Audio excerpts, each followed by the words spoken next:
피카비! 11, 12개월 아이들의 발달 특성은 어떤지, 어떤 놀잇감이 필요한지, 그리고 발달의 욕구를 어떻게 해소해 주어야 할지 소개해 드릴게요. 하루가 다르게 크는 우리 아이를 위해서 어떤 놀잇감이 필요한지 매일 검색하고 공부하느라 힘드셨죠? 이젠 아이를 위한 공부도 적절한 놀잇감을 찾는 일도 다 피카비에게 맡기세요. 그리고 그 시간과 에너지를 아껴서 아이와 한 번 더 눈 마주치며 웃어주세요.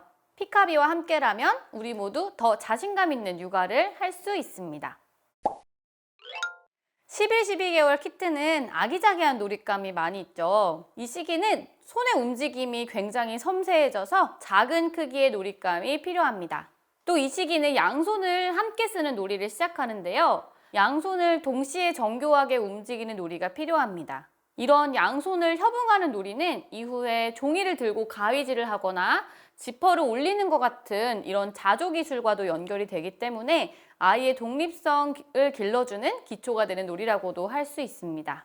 또 다른 측면에서는 하고 싶은 것이 늘어나고 할 수 있는 것도 많아진 반면에 아직 말하기가 능숙하지 않기 때문에 답답해하고 짜증이 늘기도 해요. 그래서 이때 몸짓으로 의사를 표현하는 경험을 하게 되면 언어 발달과 사회성 발달에 도움이 됩니다.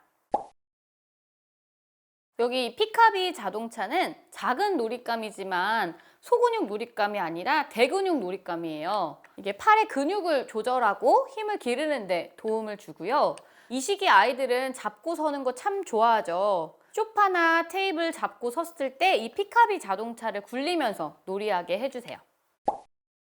이 달걀 맞추기는 양손을 정교하게 움직여서 달걀과 컵을 꼭 맞게 끼워야 하는 놀잇감이에요. 자조기술 발달에 꼭 필요한 이 양손 협응을 돕는 기초적인 놀잇감이고요. 컵을 바닥에 두고 계란을 올리는 게 첫 번째로 아이들이 할 수 있는 거고요. 그 다음은 아이들이 양손에 컵과 계란을 쥐고 이렇게 올리는 것이 두 번째 난이도입니다.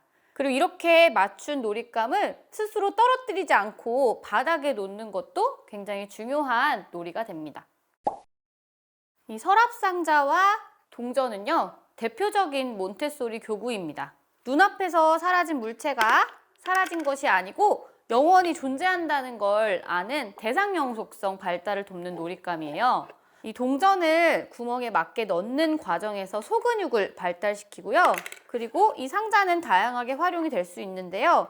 이 상자 안에 어떤 놀잇감이 들어가고 그리고 들어가지 않는지 이런 놀이를 통해서 아이들의 실험을 할 수 있습니다. 이런 실험을 통해서 사물의 크기와 공간 감각을 익힐 수가 있습니다.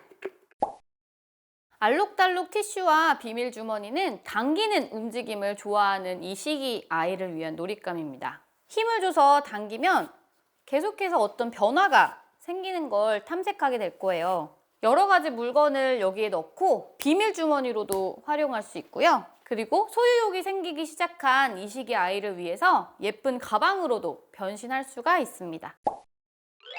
지금 우리 아이의 발달 욕구를 해소하는 놀잇감들로 정말 꽉 채웠죠. 발달에 딱 맞는 놀잇감으로 우리 아이는 더 즐겁게 성장할 수 있습니다.